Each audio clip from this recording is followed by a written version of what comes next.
সুপ্রিয় দর্শক, আপনারা দেখছেন SPN Bangla TV.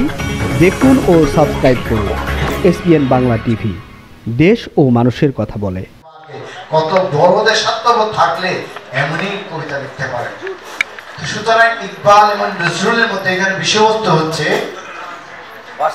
Versus of harmony, doctor Mohammad Iqbal and Kazi Nazrul Islam. Doctor Mohammad Iqbal এবং কাজী নজরুল ইসলামের সম্প্রীতির বার্তা, আমরা যেটা বাংলা বলি। কি সম্প্রীতি? নজরুল ইসলাম সমস্ত ধর্মের জন্য তিনি গান লিখেছেন, কবিতা লিখেছেন। হিন্দুদের জন্য লিখেছেন, বৌদ্ধদের জন্য লিখেছেন, হিন্দুদের জন্য শ্যামা সঙ্গী লিখেছেন, মুসলমানদের জন্য হাম লিখেছেন। তেমনি ভাবে খ্রিস্টানদের জন্য কেরল সঙ্গীত লিখেছেন, বৌদ্ধদের জন্য ত্রিভিলক সঙ্গীত লিখেছেন নজরুল। এইভাবে ইকবালও তিনি ভারত এবং পাকিস্তান দুই মিনিট থাকার পরও, তিনি বর্তমান পাকিস্তানের জাতীয় কবি হওয়ার পরও ভারতের গুরুত্বপূর্ণ গানগুলো, দেশাত্মবোধক সঙ্গীতগুলো ইকবালের লেখা, এবং ইকবালকে তারা সম্মান করেছে এই কারণে। সুতরাং ইকবালের মর্যাদার মধ্যে কোনো সাম্প্রদায়িকতা নেই, ইকবালের অবস্থানের মধ্যে কোনো আঞ্চলিকতা নেই, ইকবালের অবস্থানের মধ্যে কোনো সংকীর্ণতা নেই। সবার জন্য এক মহান কবি ইকবাল, সবার জন্য এক মহান কবি নজরুল।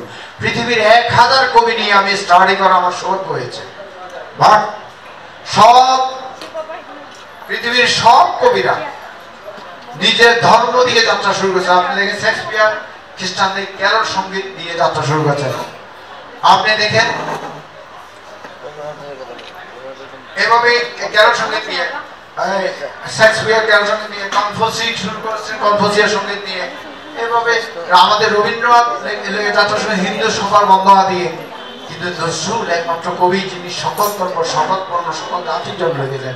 সকল মানুষের কবির নাম হচ্ছে ইকবাল, কাজী নজরুল ইসলাম এবং ইকবাল।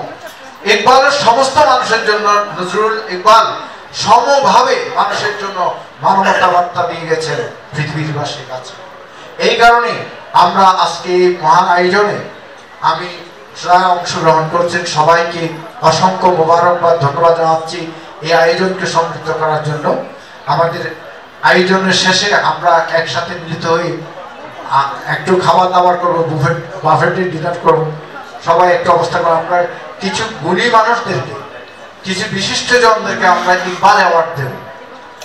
এখানে উপস্থিত আছেন অল্প কিছুক্ষণের মধ্যে আমাদের পাকিস্তান হাই কমিশনের, পাকিস্তান হাই কমিশনের মাননীয় ডেপুটি হাই কমিশনার কামার আব্বাস খোকার সাহেব এসে উপস্থিত হবেন। এখানে উপস্থিত হয়েছেন বিলাল মোহাম্মদ, তিনি কালচারাল সেক্রেটারি।